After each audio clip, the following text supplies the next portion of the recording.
नमस्कार दोस्तों, आपका बहुत बहुत स्वागत है आज के डेली 30 कार्यक्रम में। ये जो कार्यक्रम है 1 तारीख से हम लोग शेड्यूल के अकॉर्डिंग स्टार्ट कर रहे हैं। जो लोग भी इसमें पार्टिसिपेट करना चाहते हैं आईएएस प्रेप एकेडमी ऐप के थ्रू इसको ज्वाइन कर सकते हैं। इसको अगर आप ज्वाइन करते हैं तो इसको ज्वाइन करने के बाद में आपको इसमें पीडीएफ मिलेगा। आपको इसके टेस्ट जो साप्ताहिक होंगे, वीकली टेस्ट, उसमें पार्टिसिपेट करने का मौका मिलेगा। अगर आप इसको ज्वाइन करते हैं तो आपको डेली जो ये डिस्कशन हो रहा है उस डिस्कशन का भी टेस्ट मिल जाएगा।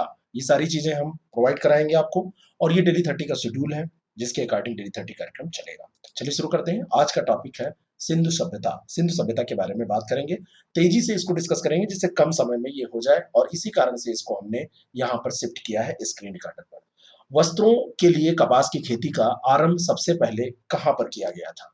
अगर ये प्रश्न आपसे पूछा जाता है, 4 ऑप्शन आपके सामने हैं, तो इसमें आप बेहिचक उत्तर दीजिएगा कि ये जो शुरू किया गया था, ये भारत में शुरू किया गया था। कहाँ पर शुरू किया गया था? भारत में शुरू किया गया था। इसका सही उत्तर क्या हो जाएगा? डी।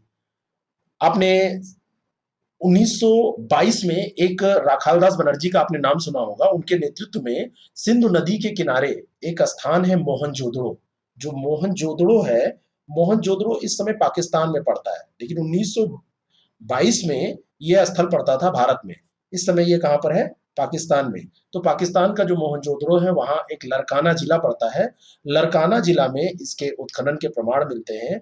वहां से कपास के सूत की प्राप्ति यहाँ से हुई है। नेक्स्ट क्वेश्चन, अगला जो प्रश्न है, हड़प्पा में मिट्टी के बर्तनों पर सामान्यतः किस रंग का उपयोग हुआ था? लाल, पीला, हरा, नीला। अगर इस प्रश्न को आपसे पूछा जाए तो उत्तर दीजिएगा कि लाल रंग का उपयोग हुआ था। प्रारंभिक जो हड़प्पा सभ्यता है उसमें लाल रंग का प्रयोग किया जाता था। परिपक्व हड़प्पा के दौर में हाथ से चालित चाकों का प्रयोग होने लगा था। जब यह हड़प्पा सभ्यता परिपक्व हुई थी उस समय, तो वहां पर दो तरीके के बर्तन उस समय मिलते थे। एक बिना डिजाइन वाला, एक में डिजाइन मिलती थी और एक में डिजाइन नहीं मिलती थी। एक बिना डिजाइन वाला और एक दूसरा था चित्रित मृदभांड। का नाम आपने सुना होगा। तो चित्रित मृदभांड जो मिलते थे, तो मृदभांडों को रेत से बनाया जाता था, रेत उसमें मिश्रित किया जाता था, और उनको पकाने पर हल्के भूरे रंग का एक आप देख सकते थे कि भूरा रंग उसमें दिखाई देता था।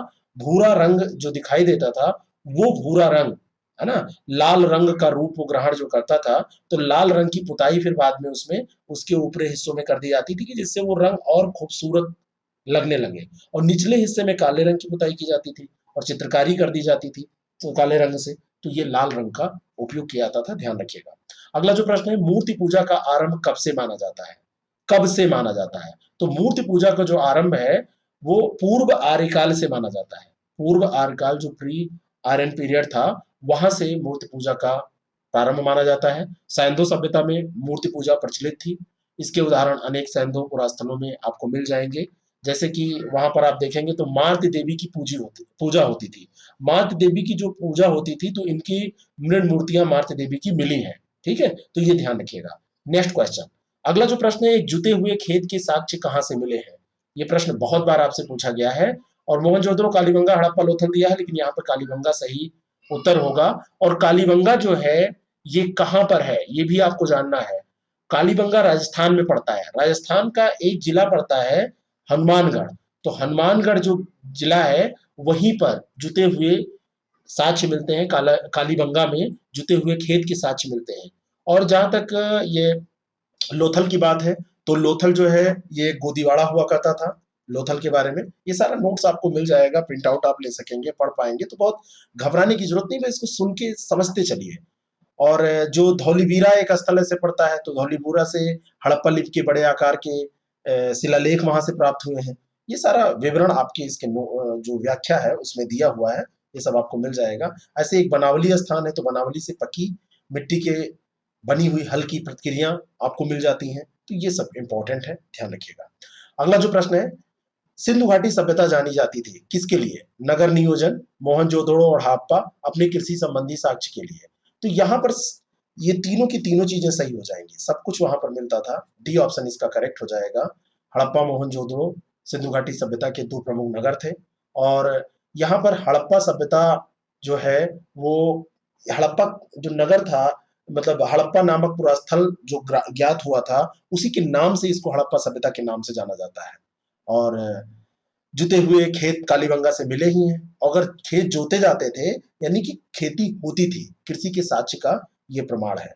तो यहाँ पर ये सारी चीजें आपको ध्यान में रखना है। नेक्स्ट क्वेश्चन, अगला जो प्रश्न है, सैंधो सभ्यता का महान स्नानागार कहाँ से प्राप्त हुआ?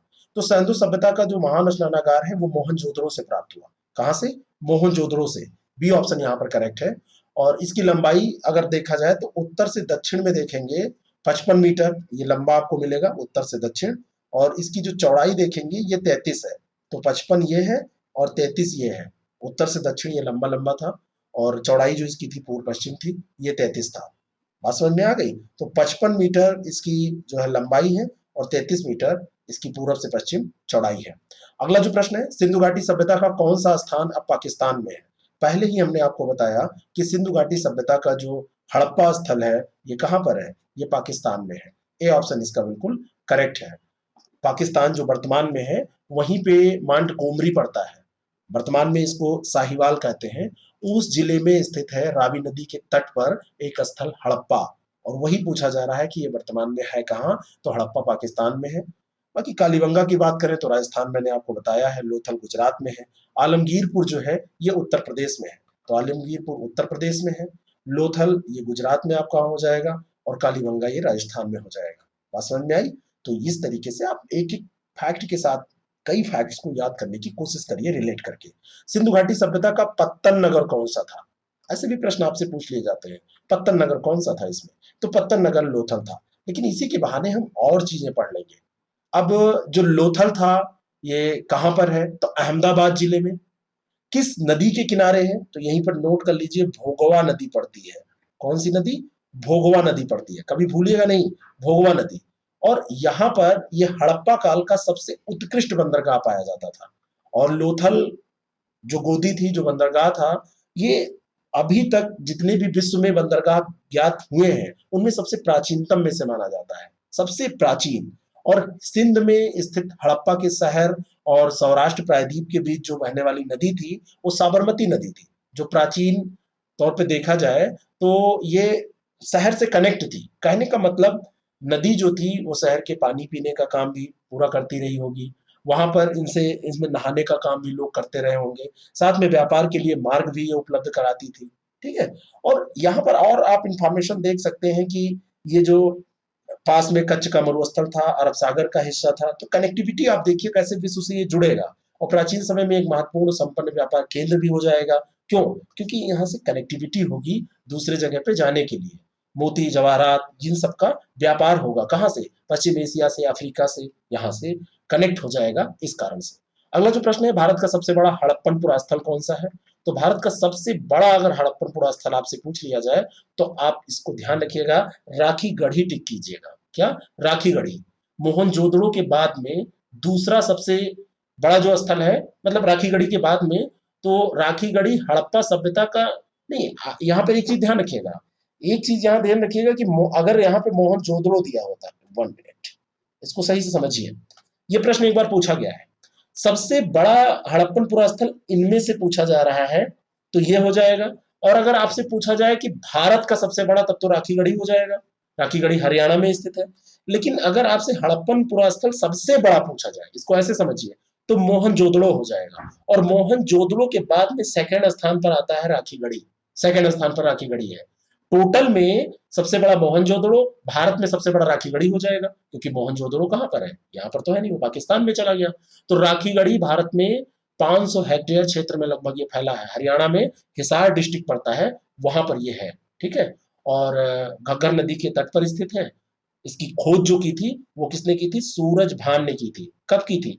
1969 की बात है, जब सूरज भान ने इसकी खोज की थी। और अगर इसके बाद की बात की जाए, भारत में जो अगला स्थल है, तो थर्ड नंबर पे टोटलिटी में धौलावीरा आता है और भारत में सेकंड नंबर पे आता है। तो ध्यान रखिएगा कि भारत में सिंधु घाटी का दूसरा सबसे बड़ा स्थल धौलावीरा है। गुजरात में स्थित है, कच्छ जिले में 100 हेक्टेयर क्षेत्र में ये फैला है। और इसको जेपी जोशी ने खोजा था। दुर्ग, मध्यम नगर और निचला भाग, ये 3 भागों में विभाजित है। नेक्स्ट क्वेश्चन, अगला प्रश्न है, सिंधु घाटी सभ्यता किन नदियों के किनारे स्थित थी? कौन कौन सी नदियां इसमें थी?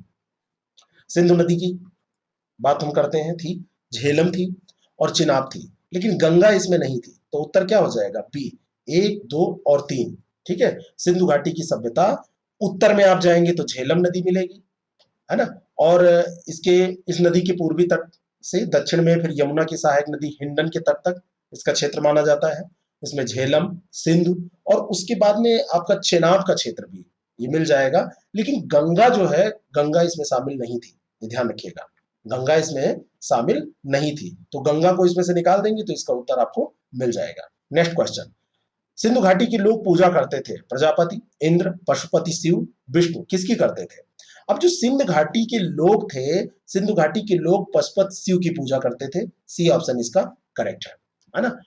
अब कैसे ये पता चला? क्योंकि पशुपत की वहां से कुछ मिली होंगी, मूर्तियां मिली होंगी, है ना, मिट्टी की मूर्तियां, पत्थर की छोटी छोटी मूर्तियां, मोहरें, ये सब मिलती थी। तो ऐसा वहां पे प्रमाण मिला कि ईश्वरीय सत्ता में ये लोग विश्वास करते थे। और हड़प्पा सभ्यता में पशुपत की पूजा ये लोग करते थे। 3 मुख वाला एक पुरुष ध्यान की मुद्रा में बैठा है, एक मोहर मिली है जिसमें ऐसा उसको दिखाया गया है। उसके सिर पर 3 सींग हैं, ऐसा उसमें मोहर पे मिला है। और उसके दाहिनी तरफ एक हाथी है। उसके दाहिनी तरफ अगर देखा जाए तो एक हाथी है, एलिफेंट है ना। और इसके बाईं तरफ अगर आप देखें, मान लीजिए ये बैठा हुआ है, तो इसके दाहिनी तरफ हाथी हो जाएगा और उसकी बाईं तरफ क्या हो जाएगा? बाईं तरफ एक गैंडा आपको बैठा मिल जाएगा, एक गैंडा आपको बैठा मिल जाएगा बाईं तरफ। और दाहिनी तरफ एक हाथी और एक बाघ भी है, और बाईं तरफ एक गैंडा मिलेगा और एक भैंसा खड़ा दिखाई देगा। तो बाघ भी दाहिनी तरफ मिल जाएगा और एक यहाँ पर गैंडा के साथ में भैंसा भी खड़ा मिल जाएगा। इस तरीके से वहां पर 3 सींग भी इसके लगी मिलेंगी। तो इसमें जो आप गैंडा, भैंसा ये सब दिखाई दे रहा है, तो ऐसा माना जाता है इन्हीं के आधार पर कि भगवान शिव की पूजा उस समय पशुपत के रूप में होती थी। ये मान लिया गया कि ये भगवान शिव का कुछ रूप है और पशुपत के रूप में उनकी पूजा की जाती थी। ये पूरा डिटेल इसमें दिया है, आप इसको पढ़ लेंगे। सिंधु घाटी सभ्यता को खोज निकालने में जिन 2 भारतीयों का नाम जुड़ा है वो कौन थे? तो इसमें दोनों का नाम आपको पता होना चाहिए, दयाराम साहनी और राखाल दास बनर्जी। अब यहाँ पे जिन 2 भारतीयों का नाम जुड़ा है, तो ये क्वेश्चन ही देखिए एक रूप में गलत सेट हुआ है, क्योंकि सब में 2 नाम देने चाहिए, है ना। लेकिन ये भी हो सकता है कि एक राखाल दास दयाराम साहनी उसमें हो, दूसरे राखाल दास बनर्जी इसमें है, तो एक ही एक इसमें दिया होता अलग अलग। लेकिन जब 2 दे दिया गया तो ये क्वेश्चन गलत सेट हुआ है, जिससे भी सेट हुआ है हमारी टीम से या मुझसे, तो ये गलत सेट हुआ। लेकिन ये दोनों नाम आप याद रखिएगा, इसमें कोई दो राय नहीं है कि ये नहीं थे। 1921 की बात है, 1921 में दयाराम साहनी ने, जॉन मार्शल उस समय हुआ करते थे भारतीय पुरातत्व सर्वेक्षण विभाग के महानिदेशक, तो उनके निर्देश पे और 1922 में राखालदास बनर्जी ने मोहनजोदड़ो की खुदाई की थी और वहां पर जो टीले थे उनका पता लगाया था। तो 1921-22 में, मतलब आसपास की बात है, जॉन मार्शल के निर्देशन में लोगों ने काम किया था। हड़प्पा का उत्खनन करने वाला प्रथम पुरातत्वविद जो इसके महत्व को नहीं समझ पाया था, तो इसके महत्व को जो नहीं समझ पाया था वो थे ए कनिंगम महोदय, है ना। भारतीय उपमहाद्वीप के ऐतिहासिक महत्व के टीलों की खोज उन्होंने की थी, लेकिन हड़प्पा के जो टीले थे उनके इंपॉर्टेंस को वो नहीं समझ पाए। पूरा नाम इनका अलेक्जेंडर कनिंघम था। भारत के पुरातत्व अन्वेषण का पिता इनको कहा जाता है। भारत के मतलब आर्कियोलॉजिकल जो एक्सप्लोरेशन है, आर्कियोलॉजिकल एक्सप्लोरेशन ऑफ इंडिया, उसका फादर कहा जाता है, father of exploration of India. Archaeological exploration of India का एक्सप्लोर करना मतलब उसका खोदना, उसको, है ना, अन्वेषण करना। तो उसको ये महत्व को ये उस समय नहीं समझ पाए थे। 1870 से 1885 तक इनका ये समय था जब इन्होंने भारत के पुरातत्व विभाग में निदेशक के तौर पर काम किया था। मेरा गला कुछ आज गड़बड़ कर रहा है इसलिए मैं बोल नहीं पा रहा हूँ प्रॉपर्ली। कोई बात नहीं, सब लगा रहेगा, मैं चलता रहूंगा, कोई दिक्कत नहीं है। निम्नलिखित में से किस स्थान से सिंधु सभ्यता की विकसित अवस्था में घरों में कुओं के अवशेष मिले हैं? कौन सा यह स्थान है? रोपड़ है कि कालीबंगा की, हड़प्पा की, मोहनजोदड़ो? तो यहाँ पे मोहनजोदड़ो से मिले हैं। कहां से? मोहनजोदड़ो से। सिंधु सभ्यता की विकसित अवस्था में घरों में कुओं के अवशेष ये मिले मोहनजोदड़ो से। पाकिस्तान में सिंध प्रांत में लड़काना जिले में स्थित, इतना तो रट लीजिए बिल्कुल। और प्रत्येक घर में निजी कुएं, स्नानागार, इस तरीके की वहां पे आपको असलाकृतियां मतलब मिल जाएंगी, विशेषताएं मिल जाएंगी कि हर घर में कुएं और स्नानागार होते थे। पानी के निकास के लिए नालियों की व्यवस्था वहां पर पाई जाती थी। तो ये सब खोदने से वहां पर मिला, पटा हुआ, पड़ा हुआ है। ठीक है। सर्वप्रथम मानव ने किस धातु का उपयोग किया? कौन सा धातु था जो सबसे पहले मानव ने उपयोग किया? तो ये धातु थी तांबा। कॉपर जो था, कॉपर का उपयोग सबसे पहले फर्स्ट ऑफ ऑल इसी का उपयोग मानव ने किया था और विश्व के विभिन्न भागों में ये प्रयोग किया गया। अब वो अलग बात है कि कहीं कभी किया गया, कहीं कभी किया गया, तो तिथि में अंतर पाया जाता है, लेकिन है तांबा ही। अगला जो प्रश्न है, हाथी दांत का पैमाना हड़प्पा के किस स्थल से मिला है? किस स्थल से मिला है? कालीबंगा, लोथल, धौलावीरा, बनावली। तो ये बाणावली भी लिखा जाए तब भी सही है, बनावली लिखा जाए तब भी सही है। तो हाथी दांत का जो पैमाना है ये लोथल में मिला। आपको बड़े सरल प्रश्न आज के लग रहे होंगे, क्योंकि ये चैप्टर बहुत बार पेपर में जब पूछा जाता है तो यही सब प्रश्न पूछे जाते हैं। तो लोथल से हाथी दांत का पैमाना मिला। और लोथल है कहाँ? फिर से रिवाइज मैं करा रहा हूं। लोथल है आपका गुजरात में, मुझे तो याद हो गया है पढ़ते पढ़ते। कहां पर है? गुजरात में। तो गुजरात से ये मिला हाथी दांत का पैमाना। हड़प्पा कालीन स्थलों में अभी तक किस धातु की प्राप्ति नहीं हुई है? ऐसी कौन सी धातु है जो हड़प्पा कालीन स्थलों से नहीं प्राप्त हुई है? ये भी बहुत इंपॉर्टेंट प्रश्न है। तांबा, सोना, चांदी, लोहा। तो इनमें लोहा जो है अभी तक नहीं मिला है। बाकी तांबा, कांसा, चांदी, सोना ये सब मिल गए हैं। लोहे से परिचित ये लोग नहीं थे। इससे पता क्या चलेगा? लोहा नहीं मिला यानी कि लोहे का प्रयोग ये नहीं करते थे, लोहे से परिचित नहीं थे। भारत में लौह युग का प्रारंभ कब होता है? भारत में लौह युग का प्रारंभ जो होता है वो उत्तर वैदिक काल में लगभग 1000 ईसा पूर्व में माना जाता है। ठीक है, तो ये ध्यान रखिएगा इसके बारे में। नेक्स्ट क्वेश्चन, अगला जो प्रश्न है, धौलावीरा किस राज्य में स्थित है? कितना सरल प्रश्न, बिल्कुल हलवा प्रश्न। और धौलावीरा को मैं कई बार बता चुका हूं, अभी कई बार बताया कि ये गुजरात में स्थित है। 5000 साल पहले अगर व्यस्ततम महानगरों की बात की जाए तो उसमें धौलावीरा था। गुजरात में कच्छ जिले में ये स्थित है। लगभग 50,000 लोग यहाँ रहते थे उस समय, इतना बड़ा ये नगर था। ठीक है ना? और जो 6 नगर इसके पाए जाते हैं उनमें कौन कौन से? एक है हड़प्पा, मोहनजोदड़ो, गनेरीवाला, राखीगढ़ी, धौलावीरा, लोथल। उनमें एक आप देखेंगे तो पुरातन संस्कृति आपको देखने को मिलेगी, पुरातन संस्कृति के नगर आपको देखने को मिलेंगे। धौलावीरा और लोथल जो है इनमें से ये कहाँ पर? भारत में स्थित है। Doctor R S. बिष्ट थे जिन्होंने इसकी खुदाई की थी, उत्खनन किया था। 100 हेक्टेयर क्षेत्र में ये फैला है। चौकोर एवं आयताकार पत्थरों से ये बना हुआ है। नेक्स्ट क्वेश्चन, कौन सा हड़प्पीय नगर 3 भागों में विभक्त था? अभी भी ये प्रश्न अगर आप ना बता पाए तो समझ लीजिए कि आप ध्यान से चीजों को देखते नहीं है। क्यों? क्योंकि इसको मैंने अभी थोड़ी देर पहले एक क्वेश्चन की व्याख्या के क्रम में आपको बताया था कि ये 3 नगर हैं। मतलब एक नगर है जो 3 भागों में बटा है। एक जो नगर है वो 3 भागों में बटा है, मैंने आपको बताया था। और ये प्रश्न आपको याद होना चाहिए, है ना? अगर इस प्रश्न को आप भूल रहे हैं तो आप समझ लीजिए कि आप चीजों को बहुत जल्दी भूल जाते हैं। तो बताइए कौन सा है? मैं थोड़ी देर इसीलिए रुक रहा हूं इसमें कि आपको बताना है यहाँ पर कि ये कौन सा नगर है। बताइए इसको। कुछ याद आया? कुछ भी नहीं याद आ रहा है। ये जो नगर है वो धौलावीरा ही है जिसके बारे में हम बात कर रहे हैं। ये नगर धौलावीरा है। धौलावीरा जो है वो कहाँ पर स्थित है? इसको आप भूल गए? ये आप ही लोग कमेंट करके बताएंगे इसमें। कमेंट करके ये आप लोग बताएंगे। और ये जो नगर है मैंने आपको बताया था कि किला, मध्यनगर और निचले भाग में ये बटा हुआ है। तो कौन सा नगर है? धौलावीरा। थोड़ा सा आपको अलर्ट रहना पड़ेगा। अगला जो प्रश्न है वो है, एक उन्नत जल प्रबंधन व्यवस्था का साक्ष्य कहां से प्राप्त हुआ? धौलावीरा, आलमगीरपुर, कालीबंगा और लोथल। ये मत समझिएगा कि इसके क्वेश्चन सिंधु सभ्यता के खत्म हो गए। हम इसको ऐसे बार बार रिवाइज करते रहेंगे और जो क्वेश्चन होंगे उन पर फिर हम जाते रहेंगे। तो ये भी उन्नत जल व्यवस्था का जो साक्ष्य मिला है वो धौलावीरा से ही मिला है। बांध बनाकर जलाशयों में पानी भर लेते थे ये लोग, बड़े एडवांस टाइप के लोग थे। और ऐसा बांध बनाने का साक्ष्य, ये प्राचीनतम साक्ष्य यही धौलावीरा से मिलता है। ध्यान रखिएगा। ठीक है, चलिए अब करंट अफेयर के प्रश्नों को डिस्कस करते हैं। बड़े मजेदार प्रश्न आज के हैं। तो इस प्रश्न का उत्तर क्या हो जाएगा? इसका भी उत्तर धौलावीरा हो जाएगा। ए ऑप्शन इसका करेक्ट हो जाएगा। और इसके पहले जो प्रश्न हमने देखा था उसका भी उत्तर धौलावीरा था। यानी कि 3 भागों में विभक्त, और जो जल वाला साक्ष्य यहाँ पर मिल रहा है उन्नत जल प्रबंधन का, वो भी धौलावीरा। करंट अफेयर का पहला प्रश्न है, वैसे 21वां प्रश्न है कि हाल ही में कौन सा राष्ट्रीय उद्यान चक्रवात यास से प्रभावित हुआ? तो ये जो राष्ट्रीय उद्यान है ये भितरकनिका राष्ट्रीय उद्यान है। भितरकनिका राष्ट्रीय उद्यान के बारे में कुछ जानकारी आपको बता दूं कि ये उड़ीसा में स्थित है। पहली इंफॉर्मेशन इसके बारे में, ये मैंग्रोव क्षेत्र है। और मैंग्रोव क्षेत्र होने के साथ साथ में आप ये भी जान लीजिए कि ये भारत का दूसरा सबसे बड़ा मैंग्रोव क्षेत्र है। यास चक्रवात जब यहाँ पर आया तो इसने यहाँ पर तबाही मचाई, पेड़ पौधे तोड़ दिए, क्योंकि यहाँ पर आपको संरक्षित क्षेत्र भी मिल जाएगा, राष्ट्रीय उद्यान भी मिल जाएगा, वन्यजीव अभयारण्य भी मिल जाएगा, गहिरमाथा समुद्री अभयारण्य भी यहीं पर मिल जाएगा। और इसके बारे में एक इंफॉर्मेशन बात जो है वो सबसे इंपॉर्टेंट इंफॉर्मेशन है, उसको मैं आपको बताना चाहता हूँ एक बात, कि ये ब्राह्मणी, वैतरणी, धामरा और महानदी तंत्र के मुहाने पर स्थित है। तो ये नदियां भी इससे रिलेटेड है।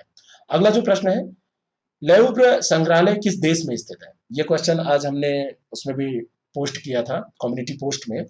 बहुत सारे लोगों ने इसका सही उत्तर भी दिया है। तो ये जो है ये पेरिस में स्थित है। कहाँ पर स्थित है? पेरिस में। ये जो म्यूजियम है ये पेरिस में स्थित है, मतलब ये फ्रांस फ्रांस में अवस्थित है। और दुनिया का सबसे ज्यादा देखा जाने वाला और दुनिया का सबसे बड़ा अगर म्यूजियम आपसे पूछा जाए तो कला संग्रहालय यही है। मोनालिसा पेंटिंग के बारे में आपने सुना है? तो मोनालिसा पेंटिंग जो क्लासिक पेंटिंग है मोनालिसा की, तो मोनालिसा की पेंटिंग यहाँ पर रखी हुई है ना? और अभी यहाँ कला इतिहासकार और क्यूरेटर रहे हैं, इसके बारे में मैं आपको बता रहा हूँ। यहाँ पर देखिए ये पूरा डिटेल दिया है, लॉरेंस डेस्कार्स। तो वो उन ये संग्रहालय के 228 साल के इतिहास में इसकी अध्यक्ष नियुक्त होने वाली अभी ये पहली महिला बन गई है। कला इतिहासकार और क्यूरेटर हैं लॉरेंस डेस्कार्स। तो लॉरेंस डेस्कार्स जो है ये पहली महिला बनी है जो इसकी अध्यक्ष नियुक्त हुई है, चेयरपर्सन इसकी नियुक्त हुई है। ठीक है, चेयरवुमेन भी आप पर्सन कह सकते हैं, मैन मत कहिए, पर्सन आप कहिए। अगला जो प्रश्न है, हाल ही में बांग्लादेश ने श्रीलंका के लिए 200 मिलियन डॉलर की मुद्रा विनिमय यानी करेंसी स्वैप सुविधा को मंजूरी दी। बांग्लादेश इस वर्ष इस द्वीपीय राष्ट्र को महत्वपूर्ण वित्तीय सहायता देने वाला पहला दक्षिण एशियाई देश बन गया।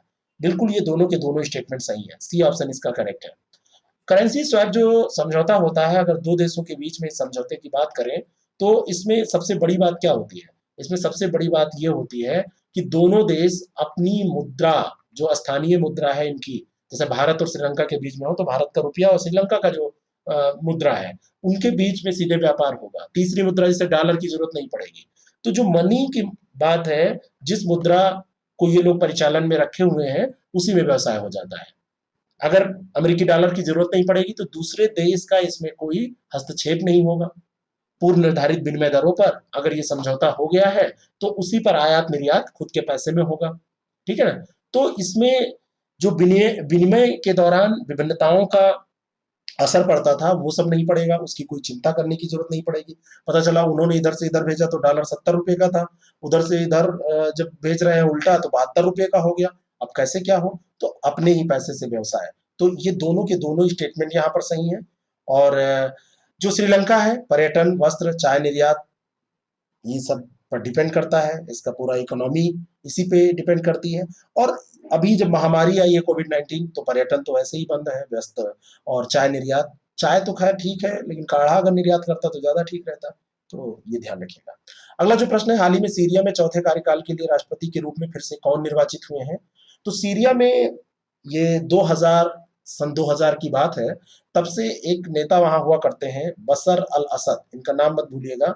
19वें राष्ट्रपति के रूप में ये 21 साल से 20 साल मतलब चार कार्यकाल, चौथे कार्यकाल के लिए अभी इनको नामित किया गया है। और 21 साल ये बिता चुके हैं, 21-22 साल इनको पूरे हो गए। और तब से ये ऐसे चले आ रहे हैं और फिर से इनको चुन लिया गया। हालांकि यहाँ पे जब चुनाव हुआ तो इसमें इनके ऊपर आरोप भी लगाए गए कि ये निष्पक्ष नहीं हुआ है, स्वतंत्र चुनाव नहीं हुआ है, लेकिन अब ये चले आ रहे हैं। सीरिया की अगर स्थिति की बात करें तो अगर ये सीरिया है तो सीरिया के अगर आप देखेंगे तो पश्चिम में भूमध्य सागर आपको मिल जाएगा, पश्चिम में इसके भूमध्य सागर आपको मिल जाएगा। और इसके उत्तर में आपको टर्की मिल जाएगा, याद कर लीजिए इसी समय। पूर्व में आपको ईरान मिल जाएगा, इसके इराक, ईरान नहीं मिलेगा, इराक मिल जाएगा। और दक्षिण में आप देखेंगे तो जॉर्डन और दक्षिण यहाँ साउथ में आप आएंगे तो जॉर्डन मिल जाएगा। और साउथ वेस्ट में आप आएंगे तो आपको मिल जाएगा इजराइल और लेबनान। तो इजराइल और लेबनान, इन सबसे इसकी सीमा मिलती है। उपजाऊ क्षेत्र यहाँ पर पाए जाएंगे, पहाड़ी भी पाई जाएगी, रेगिस्तान भी पाए जाएंगे। और ये जो पूरा ये है, इसके बारे में आप ये जान लीजिए, सबसे इंपॉर्टेंट जो इसके बारे में एक चीज है कि यहाँ पर कई धार्मिक समूहों का घर है ये, और कई धार्मिक समूह यहाँ पाए जाते हैं, लेकिन मुख्य रूप से सुन्नी ईसाई और सलाफी, यजीदी, ये सब शामिल हैं। सबसे बड़ा जातीय समूह यहाँ पे अरब है। सुन्नी सीरियाई भूमि पर सबसे बड़ा धार्मिक समूह है। ये सब इंपॉर्टेंट इसकी विशेषताएं हैं। अगला जो प्रश्न है, निम्नलिखित में से किस महिला ने माउंट एवरेस्ट की सबसे तेज चढ़ाई का रिकॉर्ड तोड़ा है? सबसे तेज चढ़ाई माउंट एवरेस्ट की। सबसे इंपॉर्टेंट बात है कि ये महिला है कहाँ की। सबसे पहले ये जान लीजिए, ये हांगकांग की महिला है। हांगकांग की महिला है, इनका नाम है स्यांग इन हंग। इनका नाम है स्यांग इन हंग। स्यांग इन हंग ने 25 घंटे 50 मिनट 25 घंटे 50 मिनट में इन्होंने क्या किया? चढ़ाई कर ली। एवरेस्ट की जो ऊंचाई है 8,848.6 मीटर। अभी जो इसकी बर्फ सहित ऊंचाई नापी गई है और चीन ने इसको नापा है, तो उस पे चढ़ के इन्होंने ये रिकॉर्ड तोड़ दिया। 2017 में जो स्यांग थी, ये पहली हांगकांग की महिला बनी थी जिन्होंने एवरेस्ट पे चढ़ाई की। और इन्होंने जो ये रिकॉर्ड तोड़ा है, इसके बारे में भी आप जान लीजिए कि इन्होंने ये फुंजो झांगुम लामा 36 घंटे 39 घंटे 6 मिनट का इनका रिकॉर्ड था। 39 घंटे 6 मिनट का इनका रिकॉर्ड तोड़ दिया है। माउंट एवरेस्ट के बारे में बात करें तो ये महालंगुर हिमाल पड़ता है। ये हिमालय में एक उप श्रेणी के तौर पर वहीं पर स्थित है और सबसे ऊंचा पर्वत है पूरे विश्व में। नेपाल और चीन की सीमा का शिखर बिंदु यहाँ से गुजरता है। 8,848.86 मीटर, 8,848.86 मीटर की ऊंचाई पर यह स्थित है। ये ऊंचाई आपको अलग अलग मिलेगी, लेकिन 8,848 तो पक्का याद रखिएगा। और 2020 में नेपाली और चीनी अधिकारियों के द्वारा ये ऊंचाई नापी गई थी। चलिए अगला प्रश्न डिस्कस करते हैं। अगला प्रश्न है, अंतर्राष्ट्रीय एवरेस्ट दिवस कब मनाया जाता है? एक प्रश्न इस पर भी है क्योंकि आज की जो तिथि है 29 मई, उसी के दिन ये मनाया जाता है। और न्यूजीलैंड के सर एडमंड हिलेरी और नेपाल के तेंजिंग नोर्गे शेरपा पहले व्यक्ति थे जिन्होंने एवरेस्ट पर चढ़ाई की थी। ये भी बात बिल्कुल सही है, सी ऑप्शन इसका बिल्कुल करेक्ट है। अब जो ये 29 मई तिथि है, ये कहां से आई? ये मुद्दा बनता है कि 29 मई तिथि कहां से आई। तो 1953 की बात है। एक एडमंड हिलेरी, जिनका नाम यहाँ पर दिया है, और दूसरे तेंजिंग नोर्गे शेरपा, ये दोनों लोग 29 मई 1953, 29 मई की बात है, और 1953 को ये चढ़े थे वहां पर माउंट एवरेस्ट पर। तो उसी तिथि को अंतर्राष्ट्रीय एवरेस्ट दिवस के रूप में चुन लिया गया। अब माउंट एवरेस्ट के बारे में कुछ फैक्ट और मैं भी आपको बताना चाहता हूँ। ऊंचाई तो आप जान गए, 8,848 मीटर या 8,848.86 मीटर। और ये नेपाली भाषा में देखा जाए तो इसका नाम क्या है? सागरमाथा ये कहलाता है। तिब्बती भाषा में चोमो लुंगमा ये कहलाता है। और 1830 से 1843 तक भारत के surveyor general sir George Everest थे, उन्हीं को श्रद्धांजलि अर्पित करने के लिए इसका नाम क्या रख दिया गया? Mount Everest. ठीक है, अंग्रेज चले गए लेकिन अपना सब असर छोड़ गए हैं। कैलिडोस्कोप प्रभाव क्या है? बहुत इंपॉर्टेंट प्रश्न है।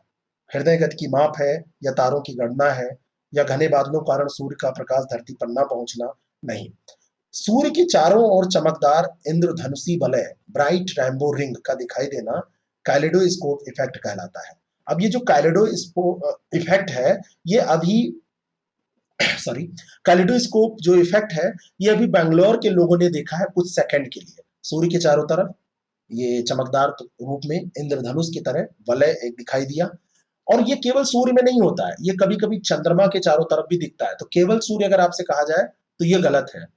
और ये 22 डिग्री गोलाकार प्रभामंडल के रूप में भी इसको जाना जाता है। और इसलिए 22 डिग्री गोलाकार प्रभामंडल इसको कहते हैं, क्योंकि जो 22 डिग्री वृत्ताकार प्रभामंडल ये बनता है, तो ये इसका झुकाव है। 22 डिग्री जो है, ये झुकाव है इसका। 22 डिग्री वृत्ताकार फंडामेंटल प्रभामंडल इसीलिए कहा जाता है क्योंकि ये प्रभामंडल या वलय की स्पष्ट त्रिज्या नजर आती है। ये त्रिज्या है, त्रिज्या ये नजर आती है, और इसी त्रिज्या के आधार पर इसको 22 डिग्री कह दिया जाता है। ये त्रिज्या के कारण इसकी जो त्रिज्या है ये नजर आती है। झुकाव से ज्यादा स्पष्ट आप समझ पाएंगे कि त्रिज्या है ये। और वृत्ताकार जो प्रभामंडल है, ये सिरस बादल जो होते हैं ऊंचाई पर पाए जाते हैं, 20,000 फीट की ऊंचाई पर पाए जाते हैं। तो उनके बीच में ये बनता है, जहां पे सिरस बादल होंगे वहीं पर ये दिखाई देगा। तो ये ध्यान रखिएगा इसके बारे में। और बर्फ की क्रिस्टल सिरस बादलों में पाए जाते हैं, उन्हीं के कारण से ये दिखता है। नेक्स्ट क्वेश्चन, अगला जो प्रश्न है, किस सहयोग संगठन ने, कौन सा सहयोग संगठन है जिसने इजराइल और फिलिस्तीन के लिए संयुक्त राष्ट्र मानवाधिकार परिषद से एक अस्थायी आयोग स्थापित करने की मांग की है? यानी कि डिमांड किसने की है? तो ये डिमांड करने वाला है इस्लामिक सहयोग संगठन, इस्लामिक सहयोग संगठन।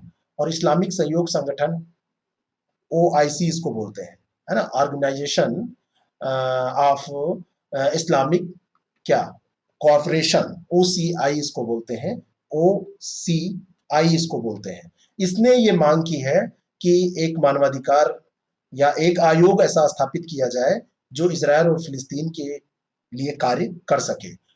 अब इसके बारे में थोड़ा सा हमको जानना चाहिए कि जो ऑर्गेनाइजेशन ऑफ इस्लामिक कोऑपरेशन है, इसमें कितने सदस्य हैं? तो 57 सदस्य हैं, इसके 57 राज्य इसमें शामिल हैं। संयुक्त राष्ट्र के बाद दूसरा सबसे बड़ा अंतर सरकारी संगठन है, और इसको सामूहिक तौर पर मुस्लिमों की आवाज उठाने वाला संगठन, यानी कि मुस्लिम देशों की सामूहिक आवाज के तौर पर इसको जाना जाता है। और मुस्लिम देशों की जो सामूहिक आवाज के तौर पर इसको जाना जाता है, तो ये दुनिया भर में मुस्लिमों के हित की बात ये करता है। सऊदी अरब के जिद्दा में इसका मुख्यालय स्थित है, और इसकी जो स्थापना हुई थी ये 1969 में, 1969 में ये मोरक्को में रबात पड़ता है। मोरक्को की राजधानी क्या है जरा बताइएगा कमेंट करके। तो ये रबात में एक शिखर सम्मेलन हुआ था, वहीं पर इसकी स्थापना की गई थी, और अंतर्राष्ट्रीय शांति और सद्भावना को बढ़ावा देने के लिए और मुसलमानों के हितों को सुरक्षित करने के लिए कार्य करता है। अगला प्रश्न है कि हाल ही में DGNCC mobile tracking app 2.0 launch किया गया। तो ये लॉन्च किया गया है, बिल्कुल सही है। और ये जो लॉन्चिंग की गई है ये रक्षा सचिव डॉक्टर अजय कुमार है, उन्होंने की है, बिल्कुल सही है, डॉक्टर अजय कुमार ने की है। और एनसीसी जो है ये भारतीय सशस्त्र बलों की युवा शाखा है, जिसका मुख्यालय देहरादून में है। ये भी बात उतनी ही सही है कि गलत है? ये बिल्कुल गलत है। पहला ए ऑप्शन तो सही है, पहला स्टेटमेंट तो सही है, दूसरा गलत है, क्योंकि इसका जो मुख्यालय है वो देहरादून में नहीं स्थित है, इसका मुख्यालय न्यू दिल्ली में स्थित है। इसी समय याद कर लीजिएगा इसको, बात के लिए मत रखिएगा। इसका मुख्यालय न्यू दिल्ली में स्थित है, ठीक है। तो दूसरा गलत यहाँ पर हो जाएगा, पहला सही है, तो ए ऑप्शन इसका बिल्कुल करेक्ट हो जाएगा। और इस ये जो अभी लॉन्च किया गया है डीजीएनसीसी मोबाइल ट्रैकिंग ऐप, ये प्रशिक्षण पाठ्यक्रम और वीडियो के माध्यम से प्रशिक्षण, इन सबको आयोजित करने के लिए एक ऑनलाइन माध्यम बनेगा। कैडेट जो होंगे, एनसीसी कैडेट, ये ऑनलाइन प्रशिक्षण में भाग ले पाएंगे और प्रमाण पत्र परीक्षा में इसमें शामिल भी हो सकेंगे। डिजिटल इंडिया विजन के अनुरूप इसको विकसित किया गया है। राष्ट्रीय कैडेट कोर जो है ये स्कूल और कॉलेजों से स्वैच्छिक आधार पर छात्र इसमें चुने जाते हैं, पार्टिसिपेट कर सकते हैं स्वैच्छिक आधार पर, वो इसमें भाग लेते हैं। और इससे बहुत सारी सर्विसेज हैं जिसमें आपको, जैसे यूपीपीएससी है, इसमें आपको अगर सर्टिफिकेट है तो इसके आधार पर कुछ लाभ मिलता है। और सेना, नौसेना और वायु विंग, इसमें त्रिसेवा संगठन है इसका, इसमें ये शामिल है, और देश में युवाओं को अनुशासित और देशभक्त बनाने के लिए ये कार्य करता है। आपको मैं बताना चाहता हूं कि डेली 30 जो ये प्रोग्राम है, इसका जो पीडीएफ है वो उन्हीं लोगों को मिलेगा जो सब्सक्रिप्शन इसका लेंगे। तो ये सब्सक्रिप्शन आप आईएएस प्रेप एकेडमी ऐप पर जाकर ले सकते हैं। अगर कोई भी दिक्कत आपको आती है तो आप हमको कांटेक्ट कर सकते हैं। हमारा जो कांटेक्ट नंबर है वो आपको पता है, अगर नहीं पता है तो आप जान लीजिए कि 6307281212 ये हमारा कांटेक्ट नंबर है, और इसी कांटेक्ट नंबर पर आप कांटेक्ट करके हमसे कोई जानकारी इसके बारे में ले सकते हैं। चलिए अंतिम प्रश्न देखते हैं।